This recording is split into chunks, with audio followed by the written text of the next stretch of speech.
Dear distinguished participants, welcome to the 7th and final of the medical webinar series conducted by the Global Healthcare Travel Council and presented to you in cooperation with the Nearis University. All webinar series are broadcasted live on the official YouTube channel of the Nearis University and the Global Healthcare Travel Council. Our guests in today's webinar are Professor Dr. NURI ARSLAN, Professor Dr. MELTEM ANDRIEU, Professor Dr. Mehtap Malkoç, Associate Professor Dr. BILGEN KAYMAKAMZADE, and Dr. NEZIHAL GÖKBULUT. Today, they will share with us their invaluable expertise on approaches to oncology patients and radiotherapy applications, current theranostic applications in nuclear medicine, and reducing the range of cancer risk on BI-RADS for subcategories via mathematical modeling, respectively. Today's session will be moderated by Professor Dr. MELTEM ANDRIEU and Professor Dr. EVREN HINÇAL from the Nearis University. Firstly, I would like to invite Professor HINÇAL to moderate the first session. Professor? Hello, thank you very much, Mr. Mustafa. How are you? I'm fine, Professor. Thank you. How are you? Thank you very much. So today, again, we are very good session. We have very good webinar today, very interesting topics. So I hope they enjoy these topics who are following us in this during this time. And I would like to introduce Professor Dr. MELTEM ANDRIEU. She is Vice Rector at Nearis University, and we have very long time we met each other, and we know her works, we know her studies in this area. So she's expert on the oncology patients and radiotherapy applications. So welcome, Hocam. How are you? Thank you. I'm fine, and you? Yes. So let us start, because I don't want to take your time, and we want to listen to your valuable presentation at this time. Thank you very much. Thank you. Thank you.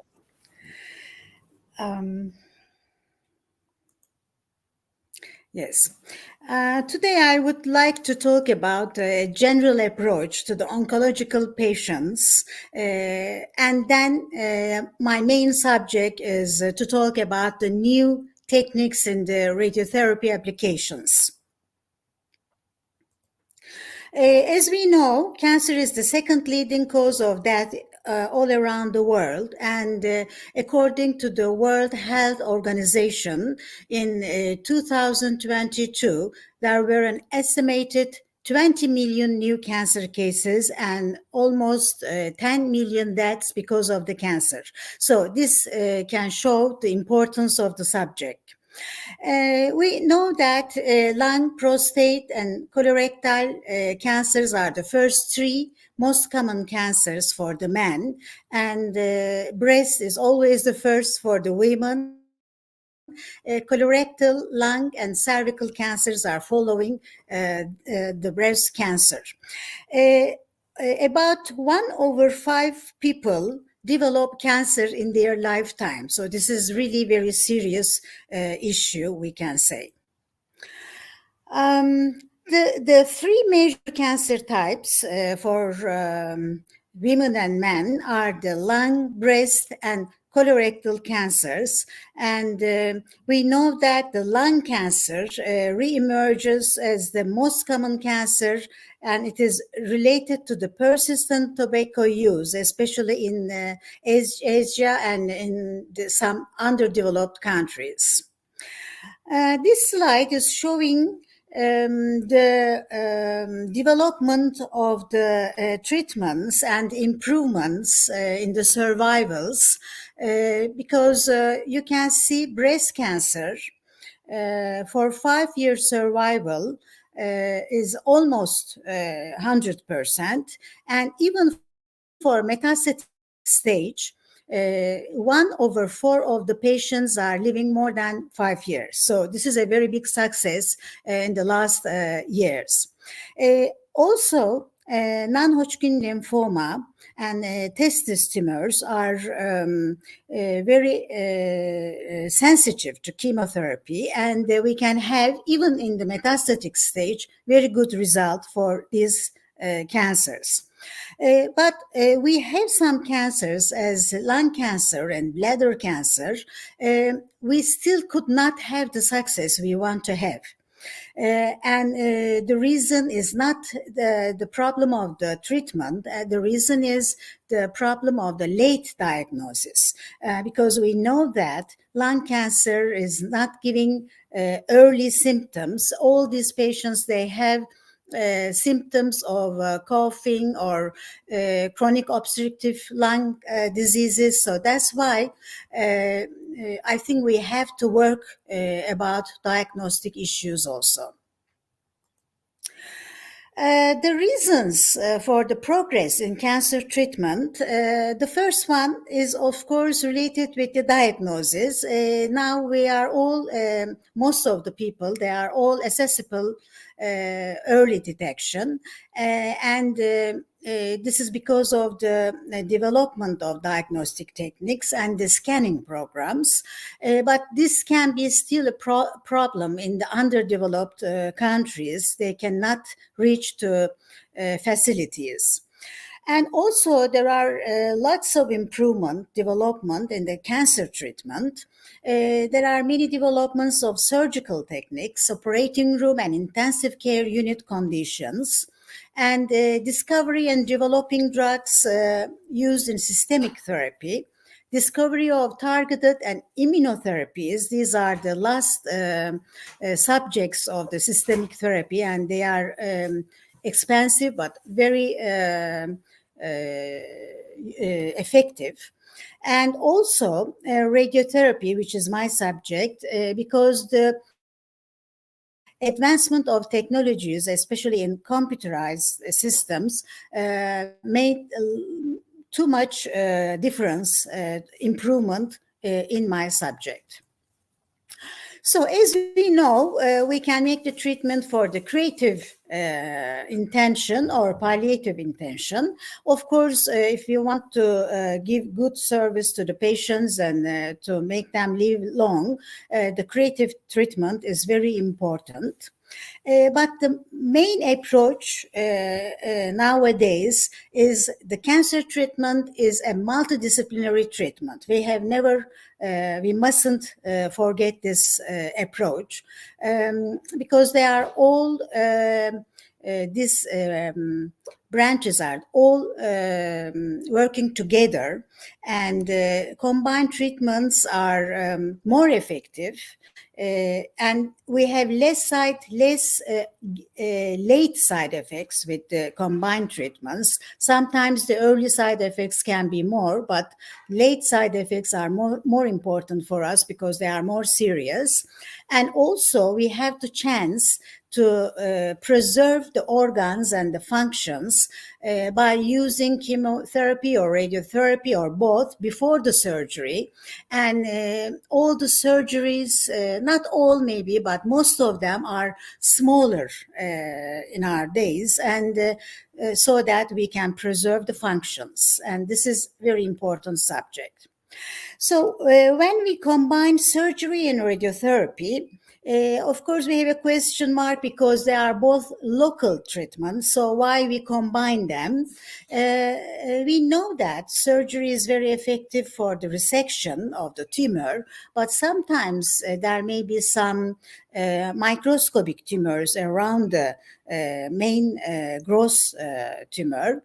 And radiotherapy is killing these cells, and increasing the local control of the disease.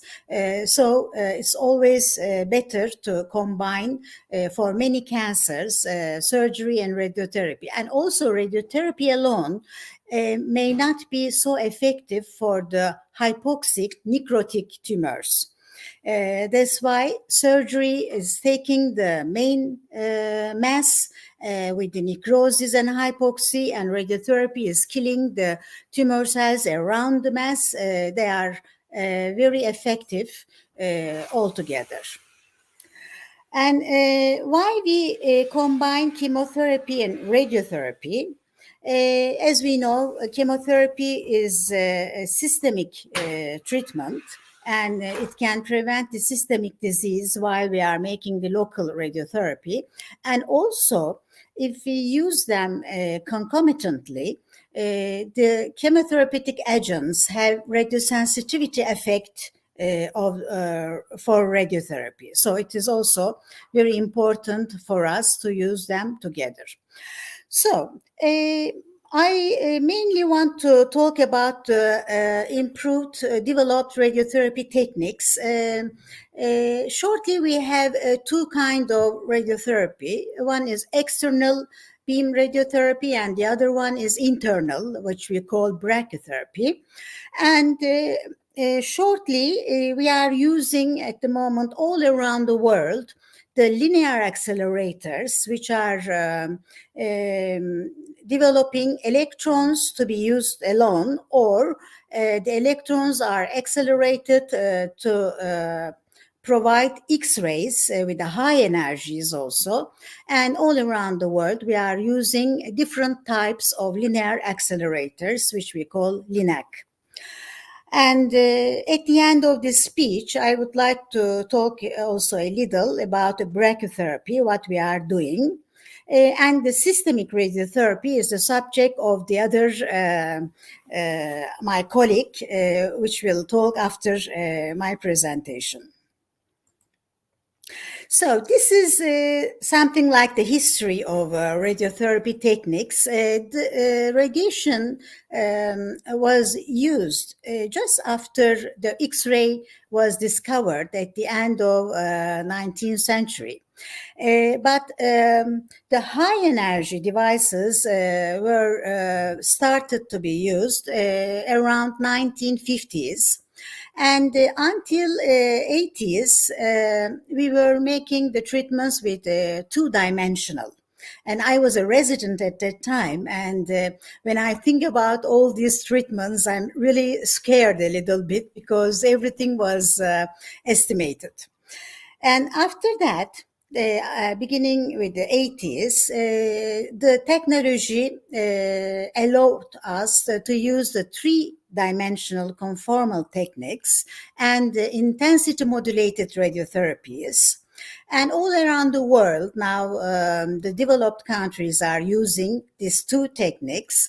And I will talk a little about the IGRT and stereotactic radiotherapy in this speech.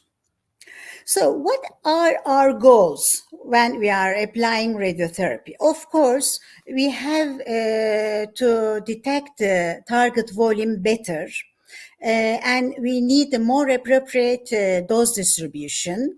And when we are reaching a high doses in the tumor to have a better local control and higher survival. Also, we have to think about the normal tissues around the tumor to have fewer early and late side effects and, of course, better quality of life in a long term. So if I want to talk about the 3D conformal radiotherapy, the difference from the 2D is we begin to use the CT simulators. And what we are doing is we obtain all the slices with the CT simulator around the tumor. And we have the laser system to be the reference points. And also we have very high quality treatment planning systems which are capable to make the 3D treatment plannings.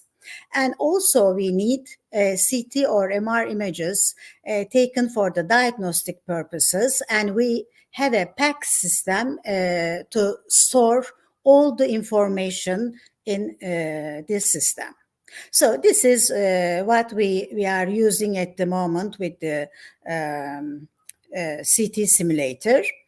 And what is the difference of intensity modulated radiotherapy and three-dimensional conformal radiotherapy? It is in fact a special form of three-dimensional conformal therapy. Of course, our purpose is always to deliver a higher and more conformal dose in the target area and a lower dose in the normal tissues. Normally, when the beams are coming out from the equipment, collimator of the equipment, the intensity of the beam is always equal. We cannot change, it has a special energy and intensity. But in intensity modulated radiotherapy, we are able to change the modulation with the multi-leaf collimator systems. Normally, before we were using some blocks to protect the normal tissues, but now with the new equipments, at the collimator is the place where the beams are going out from the device, and the collimator has a special protection system, some lead leaves inside, and we can protect the normal tissues with these leads. They can be open and closed.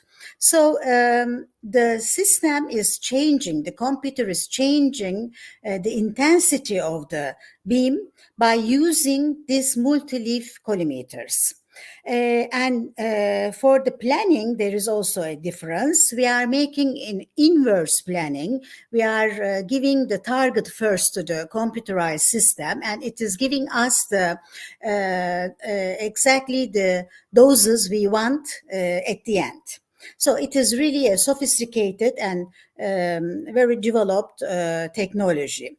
And of course, we need many tools to immobilize the patient and for verifications, quality assurance. So it is not very easy to use this system. We need a very good radiation physicist. They have a very big job to obtain the quality of assurance for all the patients. There are mostly two kinds of techniques for IMRT. One is step and shoot. This is, for example, if we have 6 or 7 fields to irradiate the patient, every time during one field is giving the energy, the multi-leaf collimators are changing, stopping, changing, and then shooting the patient. But in sliding window, during the treatment, it does not stop. When giving continuously for one field the energy, the multi-leaf collimators are working continuously also, and they are changing. So when they are closing, the energy is going less, and when they are open, we are giving more doses. So this is arranging the intensity of the energy. So this is showing how the sliding window with a dynamic multi-leaf collimator is working. And this one is, you can see the isodoses here. This is our tumor. We want to irradiate this tumor, and with there are 5 different fields we are irradiating, and they all have different kind of multi-leaf collimators, so that different intensity of the energy and dose, which is making a very conformal dose distribution at the center and low doses around the tumor. So we can show it as a dose sculpting. Before, at the first years of radiotherapy, when we want to make a therapy, it was 4 fields therapy, and the volume we irradiated was something like that. And with two-dimensional planning, we begin to use the blocks, and we protected the normal tissues. With 3D conformal techniques, it became more conformal. But now with IMRT, as you can see, we can irradiate very precisely the target volume, and we can protect the normal tissues, which is very important for us. So I wanted to put why it is important to give high doses to the tumor. This is for prostate cancer.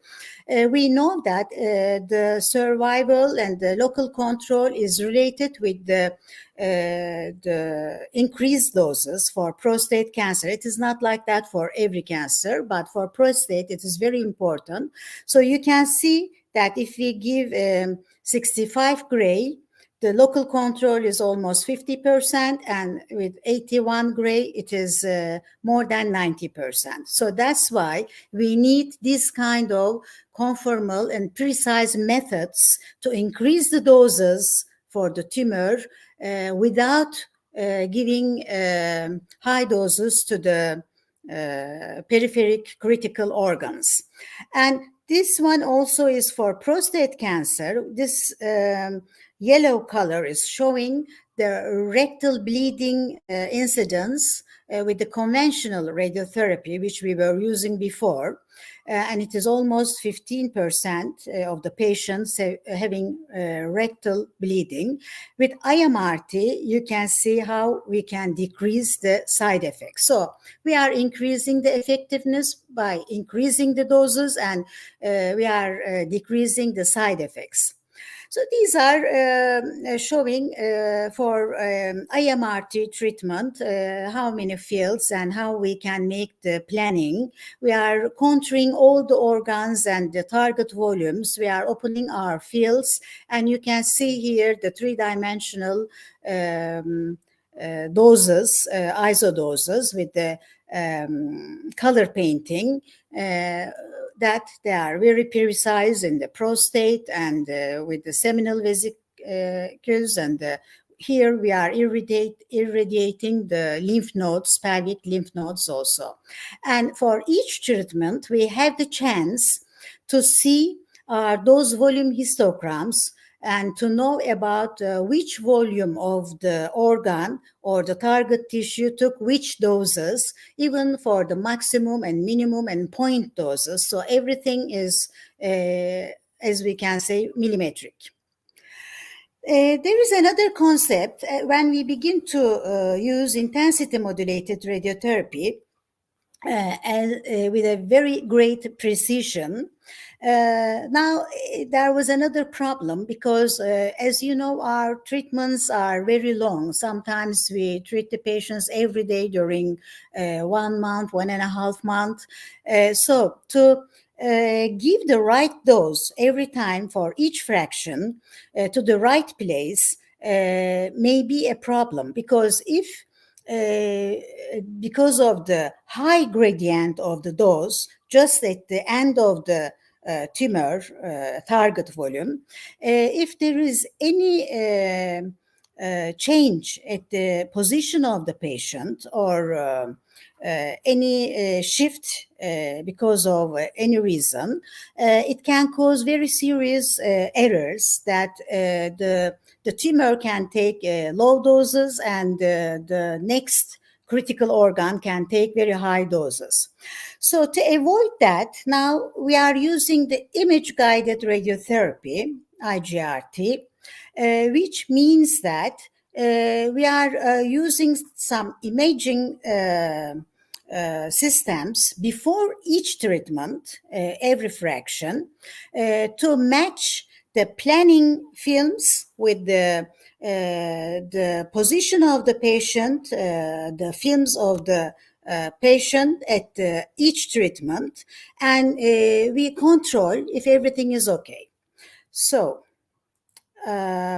it is especially very important for lower abdominal region tumors, such as prostate cancer or gynecologic cancers, because in each fraction, the bowel or bladder fullness can change. The weight of the patient can change during the long treatment time. So they can cause some daily changes in the treatment areas. So that's why IGRT technique is used to prevent these errors and to ensure the treatment success. So it is very important also for side effects. Which systems we are using for that? We can have an onboard imager or a cone beam CT, which is integrated to the treatment device. And after the patient is positioned with the help of the lasers, we are taking the images. It can be X-ray images or cone beam CT images, slices. And we compare these images with the image we obtain after our treatment plan. We are matching them. If there is no match, we have the chance to play with the distance of the table. We can move the table and then we can match and correct the error. So this is a portal image. It means that there is image view table under the gantry, under the head of our machine. This is a radiotherapy linear accelerator. And we are using the own beams, own energy of the linear accelerator to have these images. When we take the images with our own beams, we call it portal image. And if we have an integrated imaging system, as here on the equipment with the two robotic arms, there is an X-ray source and the viewing panel, and we have a workstation out of the treatment room. Then we call this, it can be also a cone beam CT or KV image. So we are taking the images in this case with this integrated system. So you can see here, one of this image is from the treatment plan, and the other one is from the film of the patient at that fraction. So we are trying to match them. We are controlling. If they don't match, we are changing the place of the table or correcting the patient. We enter the room, we correct the patient, and then we continue to our treatment. This is showing the gold markers in the prostate. I don't know if you can see, maybe here is better. Yes. You see here, for example, there are 3 gold markers which were placed into prostate before the treatment, so that by using the bones and these gold markers, we can match these two. This one is for the treatment, the other one is from the planning. We can match them together to be sure where we are. And also we can take a cone beam CT, some CT slices.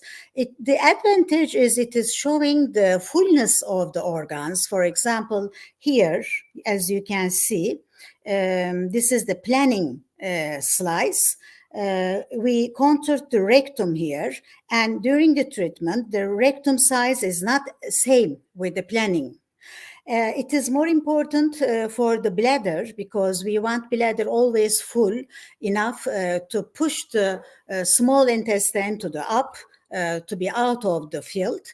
And here we cannot see it, but if, for example, the bladder is not full enough, when we take this cone beam CT, we always take the patient out from the room, and we tell him to take to drink more water, to be able to have the same condition as we have in the plan. So it means that especially for abdominal tumors, the cone beam CT is changing a lot for us. With this IGRT system, also the other advantage is we can make adaptive radiotherapy, which means that, as you can see here, this is the original treatment plan. This can be our target volume, and there are 2 critical organs very close to the target volume. And this is the planned isodose, we are giving to our maximum dose to our around our target volume. We begin treatment like that. And then during the treatment, as it takes long time, there may be tumor shrinkage because of the radiotherapy or radiochemotherapy effect.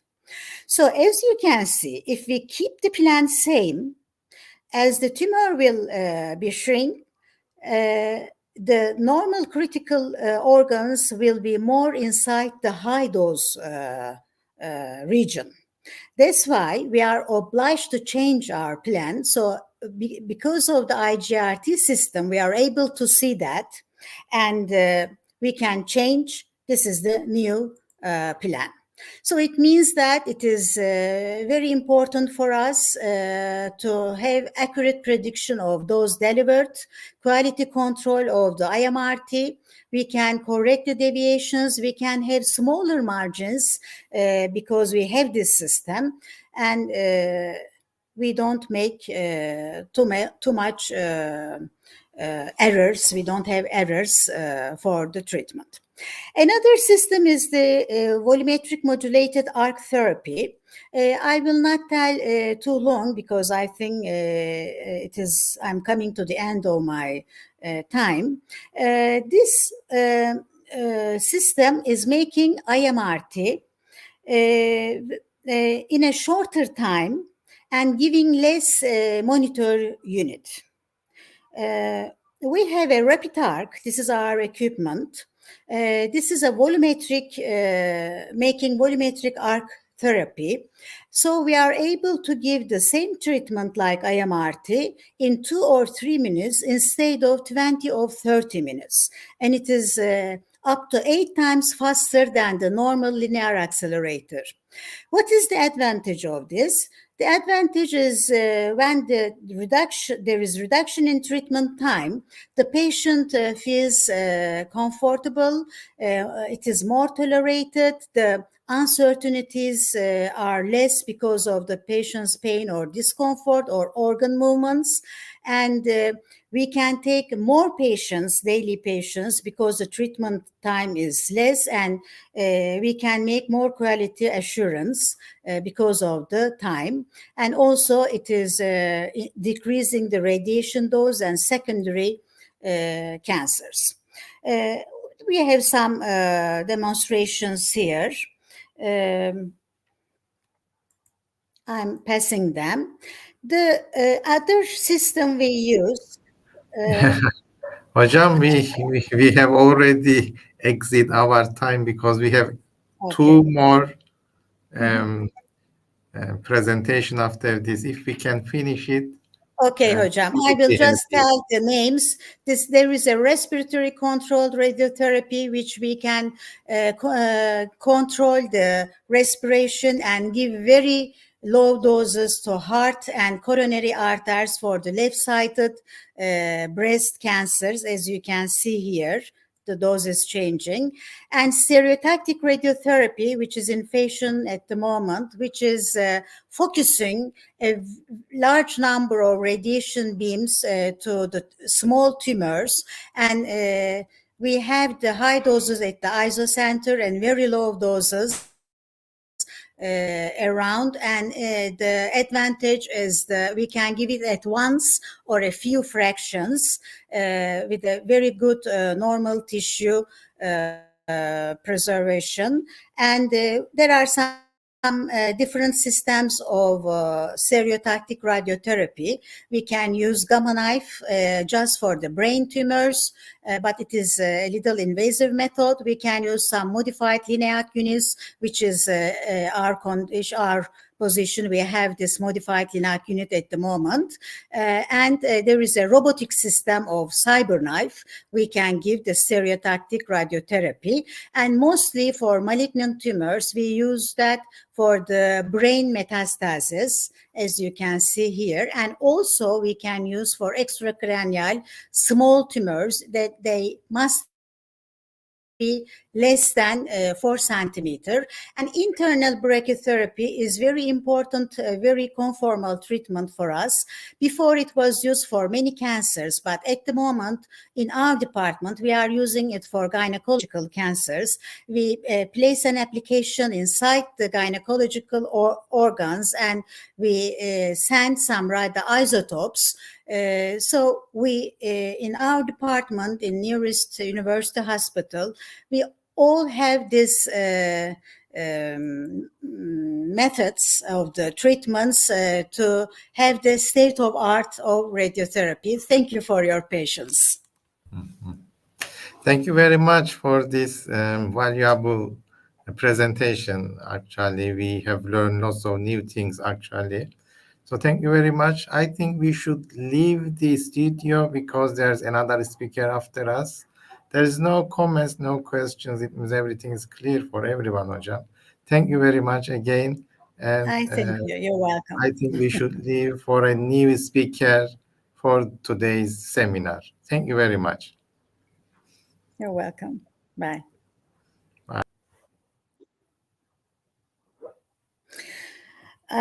So I think I will announce the second lecture because we don't have any time to have a break. So our second lecture will be related with the theranostic radioactive treatments. And my colleague, Professor Dr. NURI ARSLAN, will give this lecture. We are always making multidisciplinary meetings together to have good results. So I would like to invite my colleague, Professor ARSLAN. Thank you, Mrs. Meltem, and thank you for Mrs. Meltem NALÇA, to whom I have the chance to work together in Near East University, for her kind introduction. Before starting my presentation, I would like to thank the Global Healthcare Travel Council for this organization and their kind invitation. Today, I am going to talk about the current theranostic applications in nuclear medicine. Radiotherapy and chemotherapy is used using standard treatment protocols for the most of type of cancer, regardless of the tumors or patient-specific characteristics. Unfortunately, they rely on a one-size-fits-all approach and often come with significant side effects. Chemotherapy and radiotherapy were not tailored to individual patient differences, and they often come with significant side effects. What does theranostic mean? Theranostic means a combination of therapeutics and diagnostics.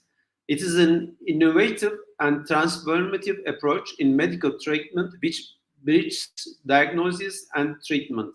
It combines the strategies of targeted therapy and diagnostics into a logical and personalized healthcare model.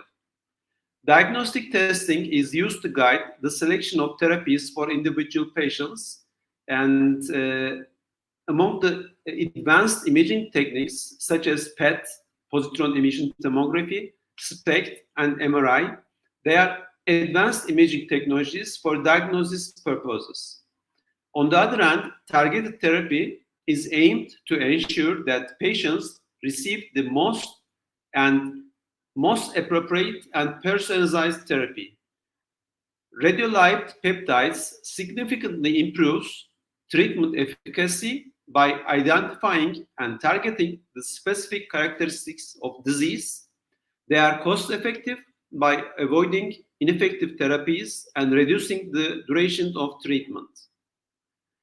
Among the targeted therapies, use of radioactive iodine is one of the initial examples of theranostic concepts.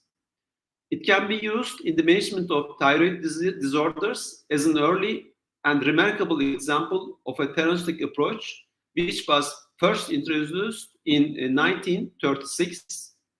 So radioactive iodine could be used to map and assess thyroid function as a diagnostic tool, And on the other hand, it can also destroy overactive thyroid tissue in hyperthyroidism and to thyroid cancer cells while sparing the rest of the body. Among the recent radiotheranostics used in oncology, prostate cancer is one of the most remarkable area in nuclear medicine. A recent development in prostate cancer has become the use of radioligand therapy. This treatment involves attaching a radioactive particle, gallium-68, to a molecule which is called PSMA, prostate-specific membrane antigen, that specifically targets prostate cancer cells, and moreover, delivering the targeted radiation directly to the tumor with lutetium-177 or actinium-225 PSMA for therapeutic purpose. Prostate-specific membrane antigen is a type 2 integral membrane glycoprotein which is developed to provide imaging by binding to PSMA receptor. It binds to transferrin receptors and passes into the cytosol by endocytosis. It can be up to 1,000 times more expressed in prostate cancer. It is correlated with higher tumor grade, Gleason score, aneuploidy tumor angiogenesis, pathological states, and biochemical recurrence. Prognostic factor for disease recurrence, and as an early indicator after anti-androgen therapy, it can be used for these purposes also.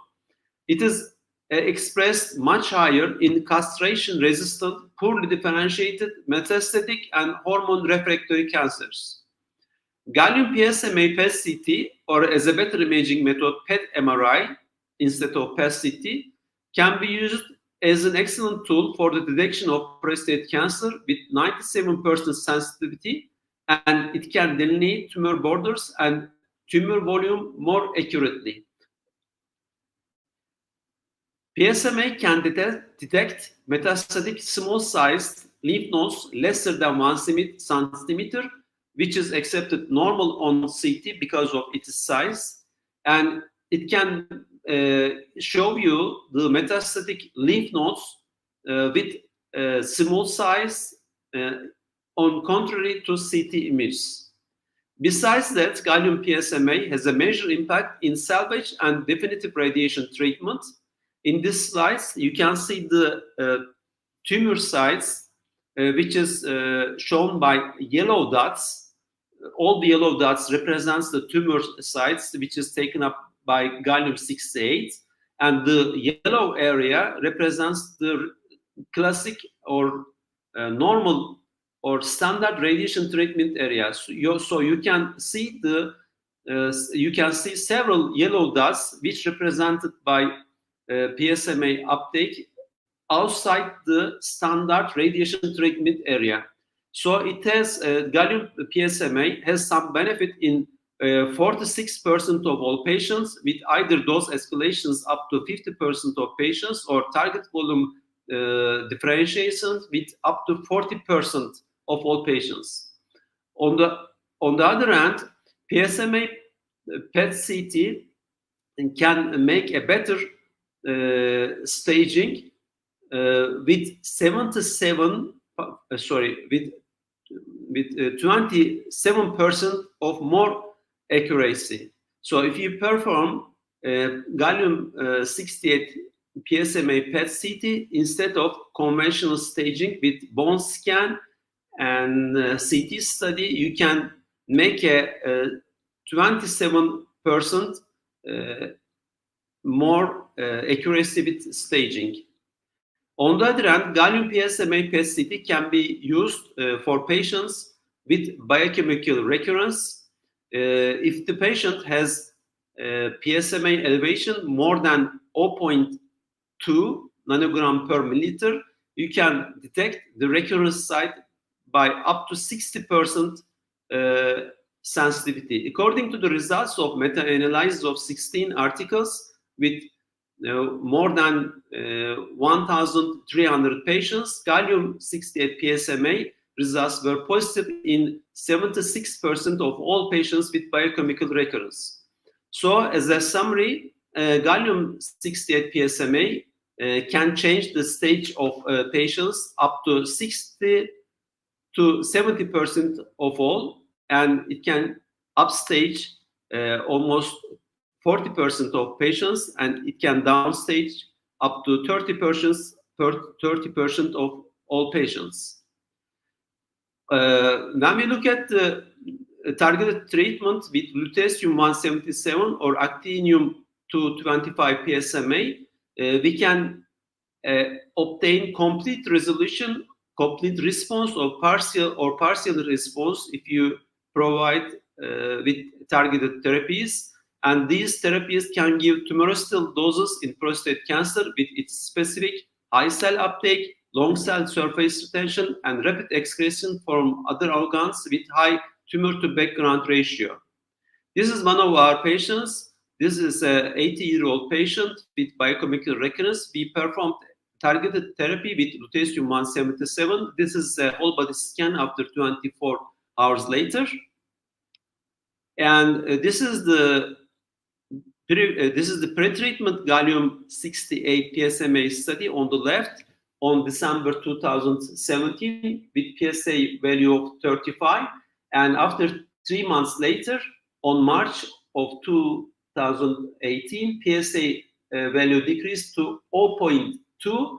All the marked increased PSMA size representing the recurrence tumor foci turned normal on the follow-up PET scan. And this is another patient. Sorry.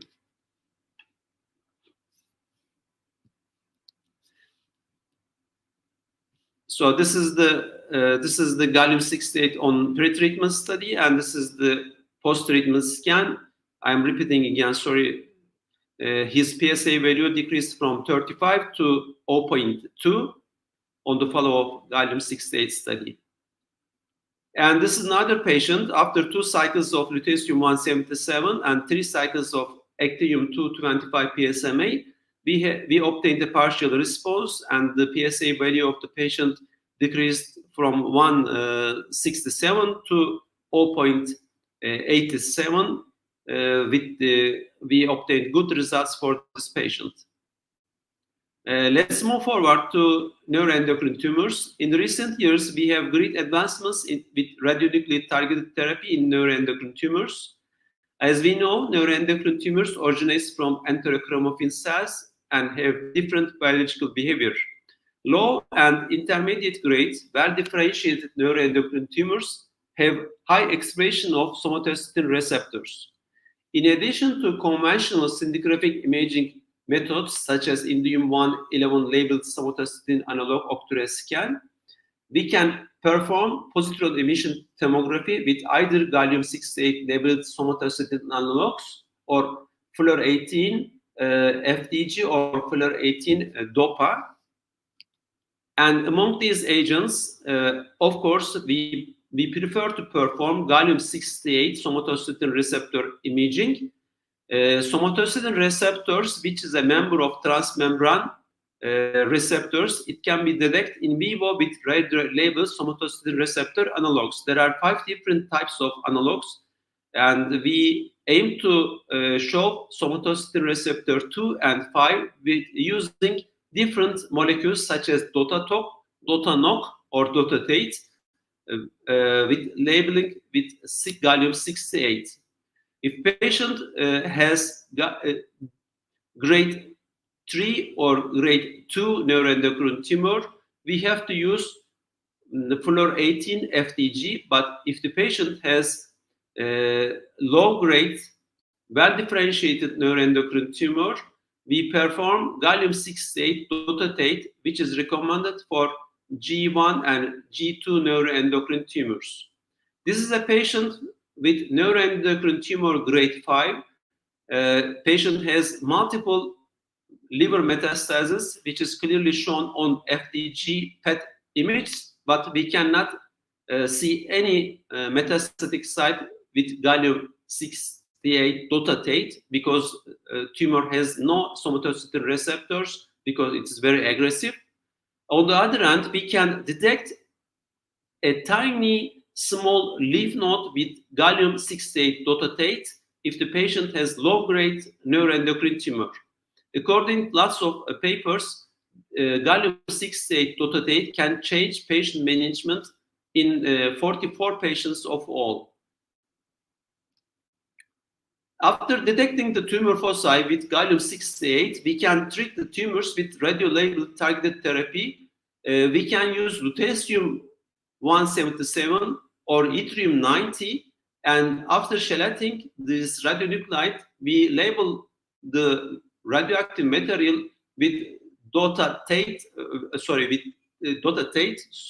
dotano, and we target the tumor to treat. So this is a patient. See, he is 59 years old, male, metastatic neuroendocrine tumor. We treat the patient with yttrium-90 dotatok, and we obtained partial response. So on the left, it's a previous pre-treatment gallium-68 dotatok PET-CT, and on the right side, after the treatment, you can clearly see the decreased metabolic activity of the metastatic tumor foci. This is a phase 3 trial of lutetium-177 dotatate for mid-gut neuroendocrine tumors.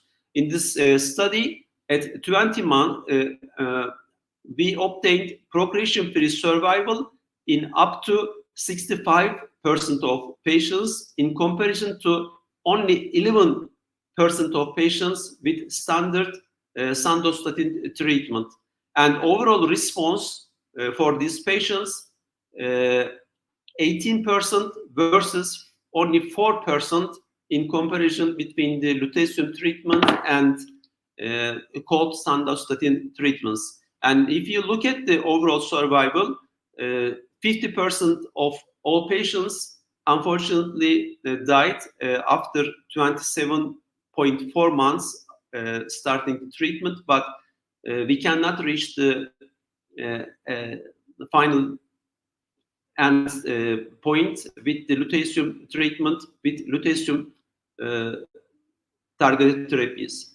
According to the NETTER results, overall survival after correction for crossover patients, 48 months versus 30 months for radionuclide treatment versus control group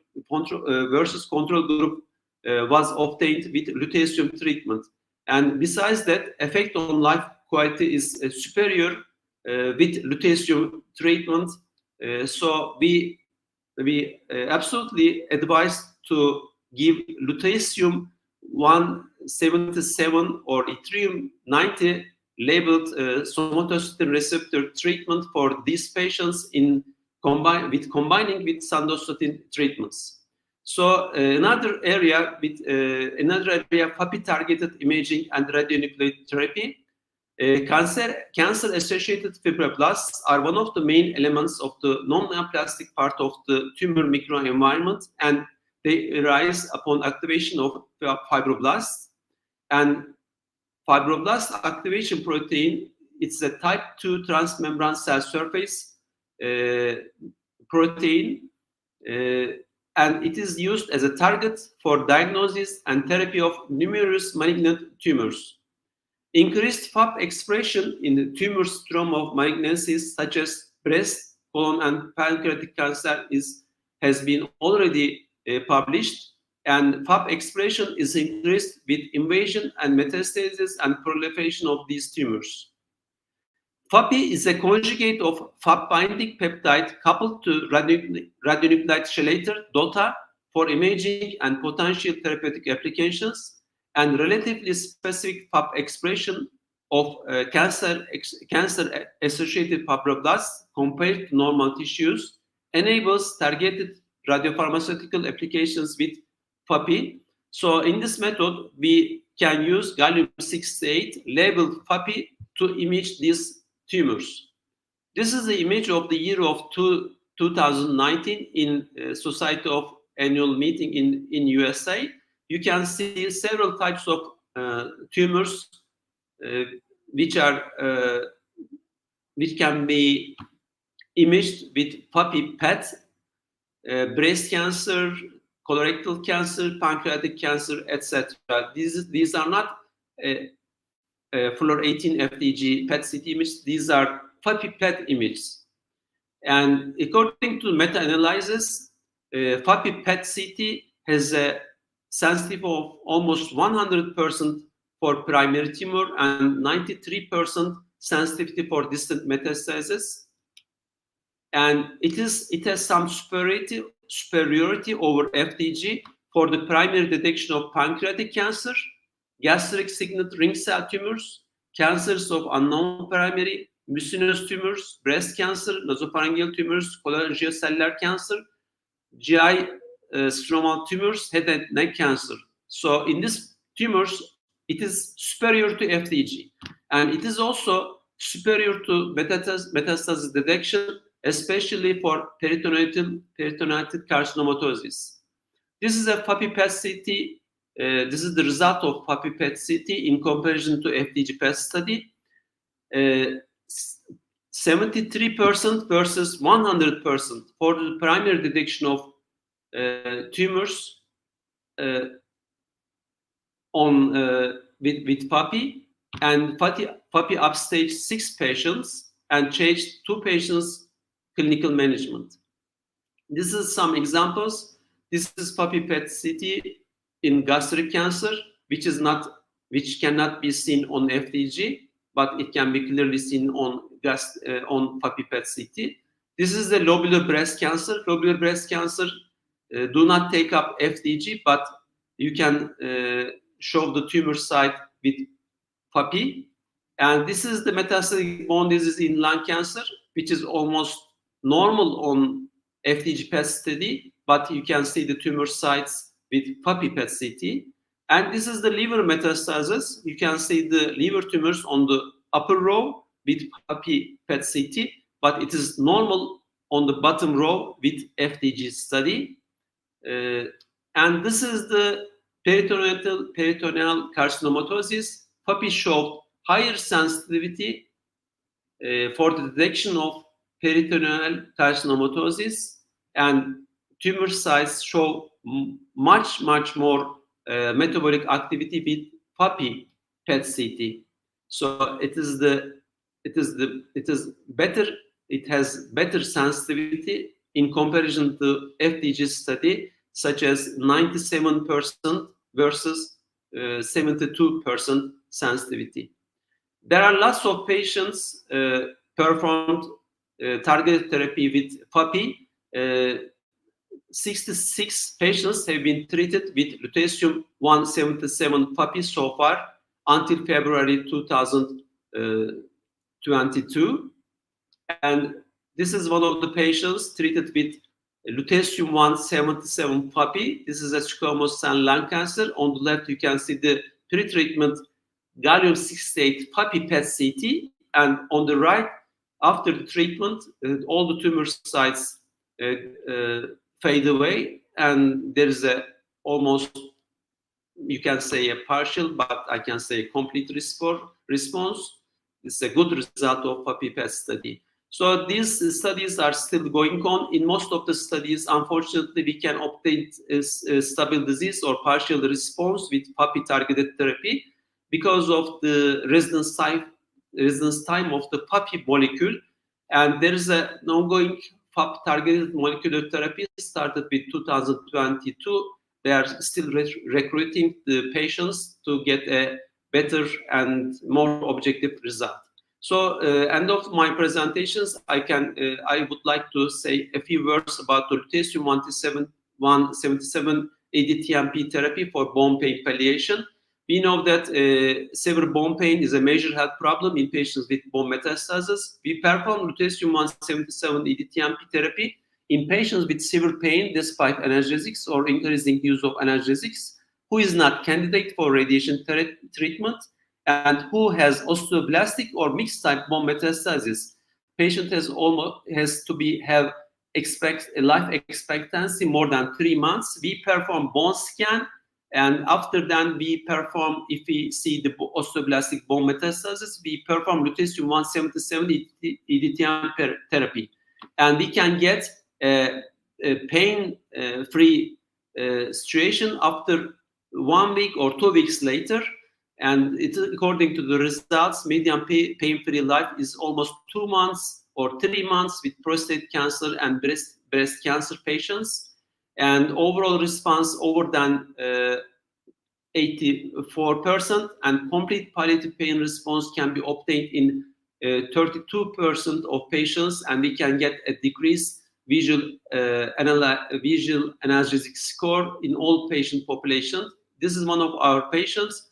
Pre-treatment analgesic score was 7, but after the lutetium treatment, we could obtain analgesic score such as 4. On the left side, you can see the technetium-99 MDP bone scan, and on the right, it is the lutetium-177 EDTMP treatment post-treatment scan. And this is another patient. Again, on the left, you can see the whole body bone scan, and on the right, lutetium-177 post-treatment whole body bone scan with lutetium-177 EDTMP treatment, and visual analgesic score from 8 turned to 5 after 3 months later. So we can target the bone with the bone scan.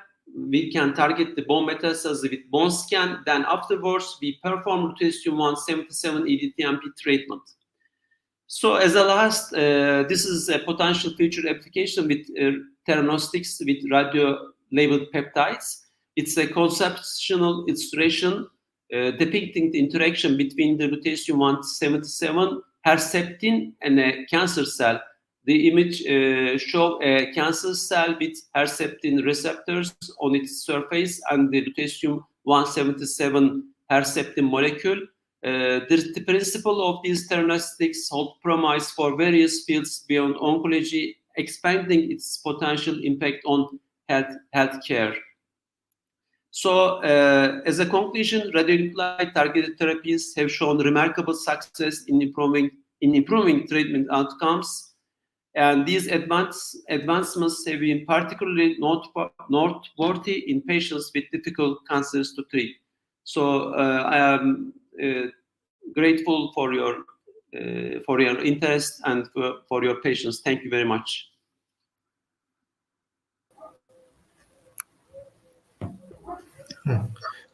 Thank you very much, Hocam. It's very valuable speaking. So actually, there is no comments, there is no questions. If you want to add anything above all, we are here to listen to you. Otherwise, we can, I think, leave the studio. Now, actually, Hocam, do you want to say some more? No. Do you want to say anything add to your valuable speaking, or we can go to the finish? We can stop. What do you want to say?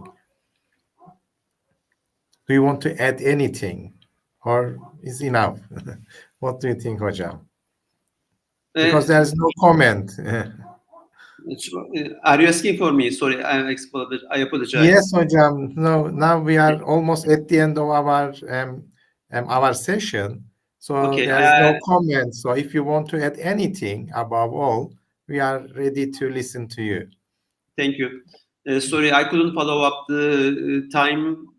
I was a little anxious about expanding my timing. What can I say? Radionuclide targeted therapies, I think it is going to be the most powerful and most helpful targeted options in oncology fields. But you know, we need to make more preclinical studies to label to use the appropriate radionuclides and appropriate molecule to target the cancer cells and to spare the normal cells. So we are going to have to make a personalized treatment for the oncology patients, and we have great advancements in prostate cancer and neuroendocrine tumors. But I am curious, and I will be much more happy if we can help those patients suffering from especially breast cancer and any other solid tumors, if we can use the right FAPI molecule to write the FAPI molecule with the longest residence time in tumor cells, and it will be a great opportunity for us to help those patients. Thank you again for your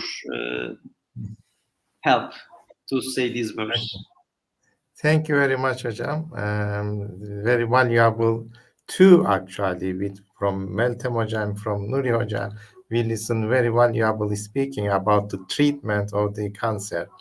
Now, I think we will start our new seminar. Actually, both after these two both valuable speakings. Now we will look at the cancer in another view, which is in mathematical view, which will be very interesting for everyone to listen to us. Actually, if our guests, if our speakers are ready, I think we can invite them. Hello, welcome. These are, yes. So Hello. we are very excited to listen the mathematical view in the cancer. So, okay, so you can start. Then if we have any questions, we can discuss after your presentation. Okay, Hocam, thank you.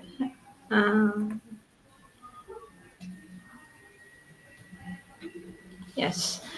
Today, we want to talk about the mathematical modeling for the improvement of BI-RADS for diagnosis via sensitivity analysis and optimal control. First of all, we will talk about some introduction about what is mathematical model and what is BI-RADS 4. Then we try to explain how we create the mathematical model about on this, and we try to give these results to the modeling. After that, we add some control on our mathematical model, and we will discuss about this, and then again we will discuss the result of this control. First of all, I want to talk about what is mathematical modeling. Mathematical modeling is become a very popular field in applied science nowadays. So it is useful for sciences. And mathematical model is actually a subject of applied science. If we check how we can create the mathematical model, so if we check the steps of the modeling, first of all, we are taking the real life problem, and then with using some knowledge of this problem, we will use some methods, and we will create our model with using some equations and parameters, of course.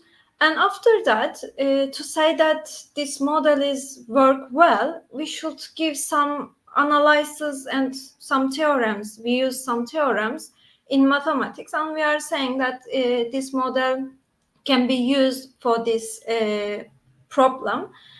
And we are using another numerical type of systems. Then we give the results of this model. And after that, we talk about the results and we apply them to the real life problem. So introducing mathematical model in health science focus on the finding cause of the disease, providing early diagnosis and better treatment condition.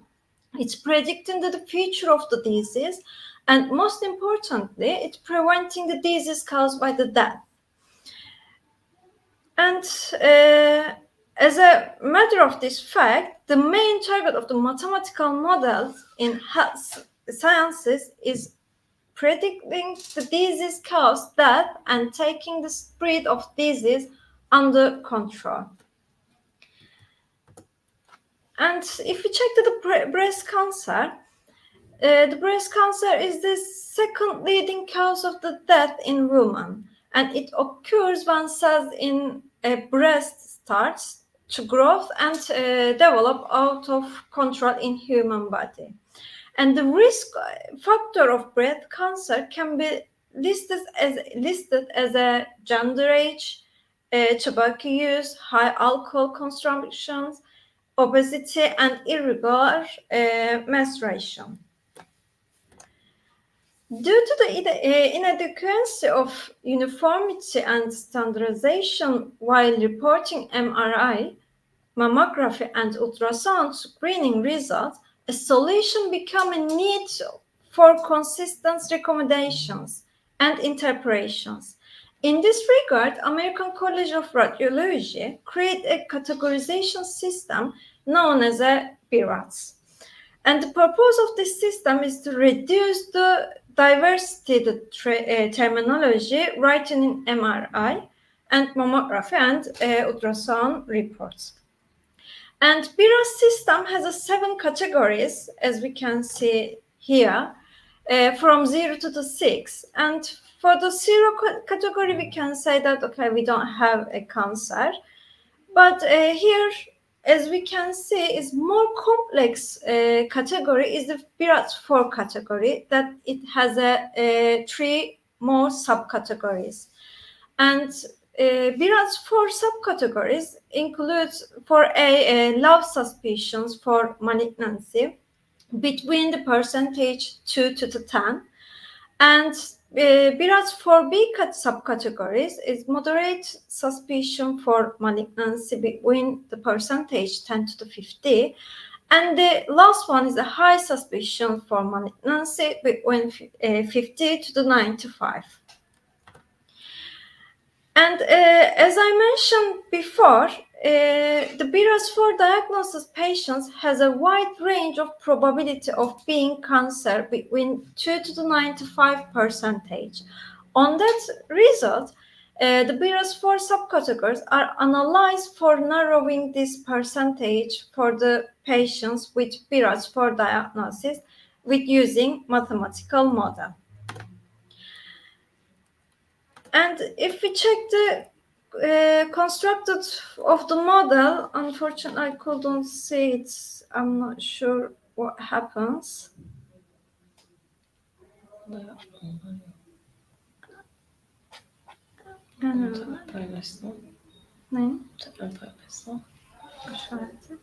Unfortunately, we couldn't share with you, as I think we have some problem.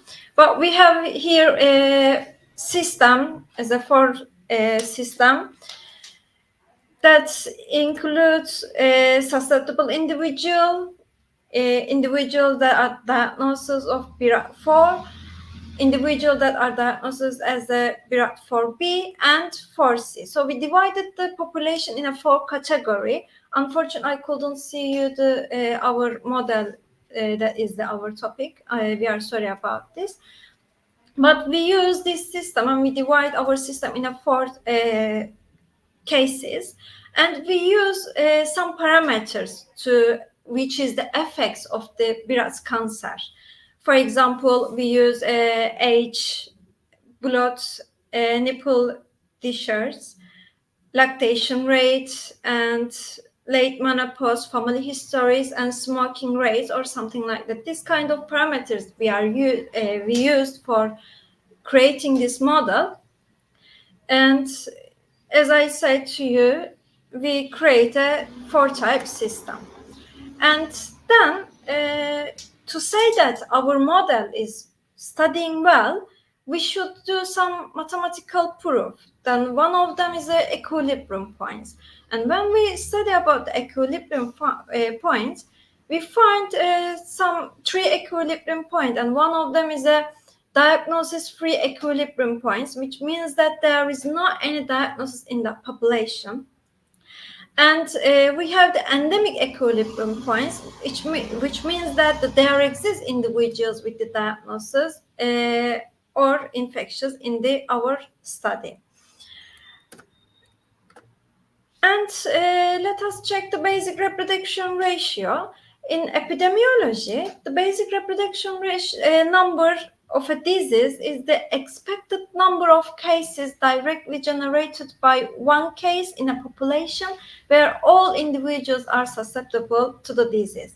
So it means that if we have any infectious disease in the population, and if one person infected with this disease, it can be, if our R0 value is, for example, 1, that it means that that person can be infected another one person in that population. Or if we say that our R0 is equal to 2, it means that one person can be infected 2 more person in its fields. That's why we prefer to do basic reproduction number is less than 1 to say that we don't have any disease or decrease our disease in the population. And another useful thing for basic reproduction ratio, again, unfortunately, we couldn't see here our results. We find our basic reproduction ratio, unfortunately you couldn't see here, or I can't see, I'm not sure if you can, but we found 3 basic reproduction ratio in our study. So another meaning of basic reproduction ratio, it helps us to study which parameters affect to decrease or increase our results. So as I told you, I want to show you what we found as a basic reproduction ratio, but I'm really sorry about it. But as I told you, it helps us to study the parameters. So which parameters affect to increase, for example, we study BI-RADS 4 diagnosis, which parameters help us to diagnosis of BI-RADS 4 category A or category B or category C. So after my talking, Dr. NEZIHAL going to be talk about these results, and she will explain which parameters more effective to diagnosis for BI-RADS. So thank you, listen to me. Now, as I told Dr. NEZIHAL going to be talk about the results of our modeling with using sensitivity analysis and optimal control. Thank you for your listening to me.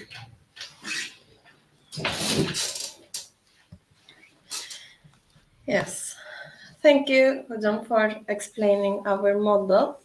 Now, as Dr. BILGEN told us, I will continue with the results of our model. What we have found. Yes.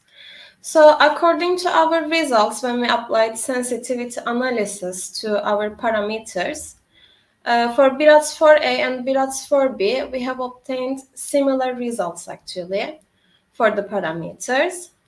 First of all, we have seen that family history means having someone diagnosed with BI-RADS 4A or BI-RADS 4B in the family increases the chance of diagnosis of BI-RADS 4A or 4B, and hence cancer risk. Irregular menstruation, smoking, increase in age, existence of palpable muscles, and bloody nipple discharge. These are the parameters that decreases the diagnosis of BI-RADS 4A and 4B. However, they increases the diagnosis of BI-RADS 4C, which has the highest cancer risk in BI-RADS 4 subcategories. And the effect of lactation and early menopause shows us that increase in lactation rate in the body or getting menopause in early ages decreases the diagnosis of BI-RADS 4A and 4B, and hence cancer risk. Then we have applied sensitivity analysis to the parameters of BI-RADS 4C as well. For the family history, again, having someone with BI-RADS 4 diagnosis in the family or breast cancer in the family, it increases the risk of being diagnosed with BI-RADS 4C. Increase in age, existence of palpable muscles, and bloody nipple discharge. These affect people and decreases the diagnosis of BI-RADS 4C, but it increases the cancer risk. Means you may diagnose with BI-RADS 5 or 6 in higher categories. And increase in the lactation rate and getting menopause in early ages again decreases the chance of cancer risk, which is a positive parameter for the diagnosis of BI-RADS 4C. And in the bottom, we can see a figure that shows the distribution of individuals into BI-RADS 4 subcategories. As you can see, we have 3 lines, and one of them is in the bottom. It seems like it may exist in future. So our model showed that in time, with regular screenings and doctor checks, we can claim that the number of BI-RADS 4 subcategories may decrease into 2 in time, but of course with regular screenings and doctor checks. And as you can see, BI-RADS 4A will be the one that will extinct, this is the expected one. So in this case, the wide range of cancer risk in BI-RADS 4 will automatically decrease. This is the effect of lactation rate. What will happen in the population if the lactation rate increases? As you can see in all 3 figures, the dashed line is the present situation and the other line is what will happen if the lactation rate increases.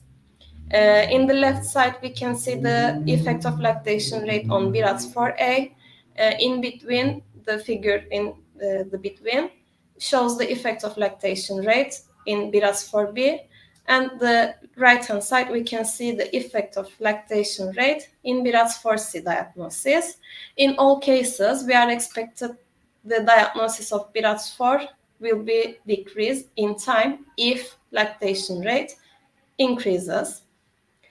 Similarly, getting menopause in early ages has a positive effect. So in all figures, we can see that getting menopause in early ages affects the diagnosis of BI-RADS 4 and it decreases the chance of this diagnosis. This is the family history, effect of family history. Having someone in the family with the diagnosis of BI-RADS 4 increases the chance of being diagnosed with BI-RADS 4 as well in all cases again. And these 2 figures shows the effect of smoking and getting menopause in late ages on BI-RADS 4C. So we have checked the effect of smoking and late menopause on BI-RADS 4C only. As you can see, increase in smoking or getting menopause in late ages both affects the diagnosis of BI-RADS 4C and they increase the chance of being diagnosed with 4C. Then, in mathematics, we generally determine the effective parameters by applying sensitivity analysis to our constructed models. And with sensitivity analysis, we determine which parameters are effective and what can we do with these results. So from our results, we chose to study with lactation rate since it can be applicable. We constructed a function which we call control function in mathematics, and we called it as drug for increasing the lactation rate or long-time breastfeeding. And we add this control function to our model. Unfortunately, it is not here. I think it is not supported since it is a mathematical equation. But we integrated it into our model and we checked what is expected to happen if this control is applied. For optimal control, again, our objective here is to, for diseases, to minimize the number of diagnoses or minimize the number of infections. So we construct a function and we try to analyze it with the aim of minimizing the number of individuals diagnosed with BI-RADS4. And of course, while doing this, we are expecting to minimize the costs of this control as well. And with the numerical simulations that we get, it showed that if this control can be applied, if this kind of function can be constructed, decrease in BI-RADS4A and 4B diagnosis is expected. As you can see, on the left side we can see the number of diagnoses of BI-RADS4A when the control is applied in time, and in the right hand side we can see the distribution of BI-RADS4B diagnosis in time. As you can see, a decrease is eventually expected to happen when the control is applied. And here in the on the left side we can see the effect of control on BI-RADS4C, and in the right hand side we can see what dosage should be taken for getting these results. So on the left side we can see the diagnosis of BI-RADS4C will decrease, and there is a huge decrease here if the control can be applied. And from the right hand side we can say that the dosage of the control should not be much, and it will decrease day by day or time by time. So the results show that if this control can be applied, there will not be much cost, and the diagnosis of BI-RADS4 will decrease. To summarize, we constructed a model, a mathematical model for the diagnosis of BI-RADS4 subcategories, and our aim here is to decrease the wide range of cancer risk in BI-RADS4 subcategories. So we analyzed many parameters, including age, palpable masses, smoking, bloody nipple discharge, early menopause, late menopause, etc. And we have seen that, we have observed that with regular screenings, doctor checks, and knowledge of which parameter is effective, BI-RADS4 subcategories can be reduced into 2 subcategories, which will narrow the range of cancer risk automatically. And we used high lactation rate as a control function to see the effect, the real effect of lactation rate, if what happens if we can increase it. And it showed that long-time breastfeeding and high lactation rate may decrease the diagnosis of BI-RADS4 subcategories. So it means that we can encourage people for long breastfeeding and regular screenings with regular doctor checks. These are some references that we have used for our study. Thank you for listening. Thank you very much, dear Hojams, for this valuable speaking. Actually, there is no comment on this. I think you are very clear enough, and you explain everything very well. So thank you very much for this presentation. So this is our last seminar for today. We have listened very interesting seminars today.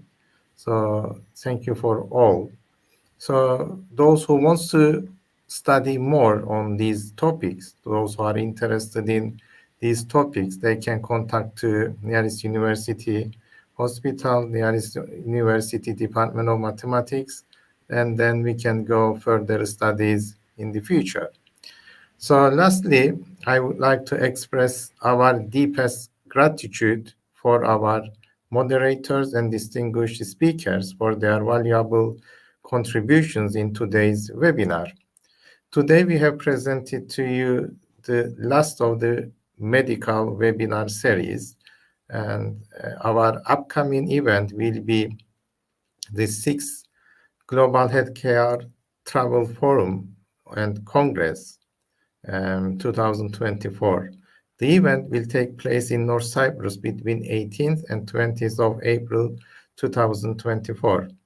So thank you very much for being with us today and hope to meeting you again in upcoming forum in North Cyprus. Thanks for all. Thanks for listening.